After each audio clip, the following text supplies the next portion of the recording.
Nasi kerabu, nasi dagang yang rare ni ha. Yang aku berdiri ni Negeri Sembilan tau. Area Tampin nak ke Rembau, Kendong dekat kota. Ni Negeri Sembilan.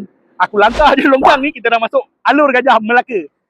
Orang sepadan ni aku nak bawa makan dekat Wanida. Kat sini ada nasi kerabu, nasi dagang, Kelantan punya menu. Jom. Kepada yang suka menu-menu Kelantan tu, nasi kerabu, nasi dagang ada dekat sini. Nak ikan aya ataupun kari ayam, boleh pilih untuk nasi dagang. Sedap bah. Kalau nasi kerabu wajib kena ada budu. Untuk tengah hari lauk pauk pun ada kat sini. Rindu nak makan nasi dagang dekat Kelantan, terubat dekat sini tau. Kau nampak dia punya nasi tu pun dah menyelera kan. Nasi kerabu dia kita dengan ayam bakar dia. Yang penting budu kena ada. Rindu nak makan asam. Tengok ada pekat ni. Jom kita try lah. Cakap banyak kan, lapar dah ni.